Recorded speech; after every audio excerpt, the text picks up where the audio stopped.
In the highlands of Bolivia, at an altitude of nearly 4,000 meters, there are stone blocks so precisely cut they fit together like machine-made parts. The tolerances between some joints are less than a millimeter. The angles are perfect. The surfaces are flat in a way that requires advanced planning, advanced tools, and extraordinary skill. They weigh up to 130 tons each, and they were made over 1,000 years ago by a civilization that had no iron tools, no wheels, and no written language. Engineers today cannot fully explain how it was done. Puma Punku is part of the larger Tiwanaku archaeological complex near Lake Titicaca in Bolivia. The site dates to roughly 500 to 900 AD and was the ceremonial center of the Tiwanaku civilization, one of the most important pre-Columbian cultures in South America. What makes Puma Punku extraordinary isn't just its age, it's the stonework. The blocks are made primarily of red sandstone and andesite, an extremely hard volcanic rock. They were cut into precise geometric shapes, including a distinctive H-shaped block that appears repeatedly across the site. The cuts are clean, the angles sharp, the surfaces smooth. Many blocks have complex interlocking features, channels, notches, and recesses that allowed them to fit together without mortar.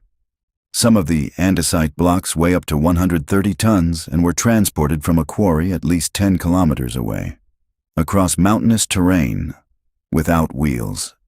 Here's what stops engineers cold when they study this site. Cutting andesite to these tolerances with stone or bronze tools, the only tools available to the Tiwanaku, is extraordinarily difficult. Modern stonemasons working with metal tools and power equipment struggle to replicate the precision seen at Puma Punku.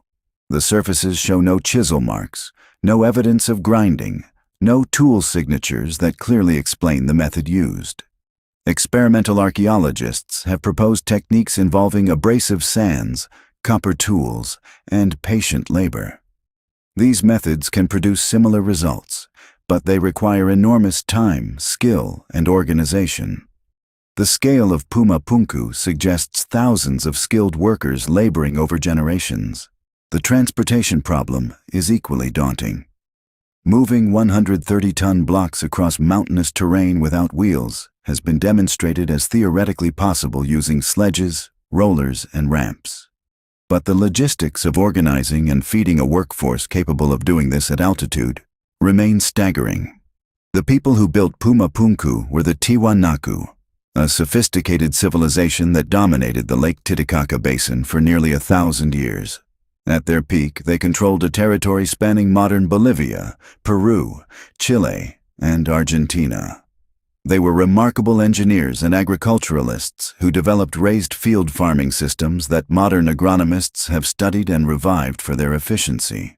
They built sophisticated irrigation networks, produced beautiful ceramics and textiles, and created one of the ancient world's most distinctive artistic traditions. They had no writing system that we have found. Everything we know about them comes from archaeology alone.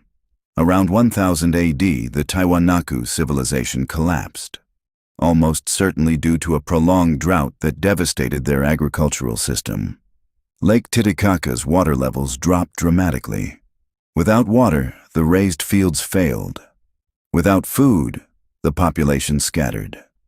Puma Punku was abandoned and fell into disrepair. Later civilizations dismantled many of its blocks for building material. What remains is a fraction of what once stood there. Puma Punku doesn't prove aliens or lost super-civilizations. What it proves is something almost as extraordinary: that human beings, armed with determination, organization, and ingenuity, can produce work that defeats our attempts to fully explain it 2,000 years later. The stones are still there, scattered across the Bolivian highlands, precisely cut and stubbornly silent. Whatever secrets they hold, they're not giving them up easily. Subscribe for a new ancient mystery every week.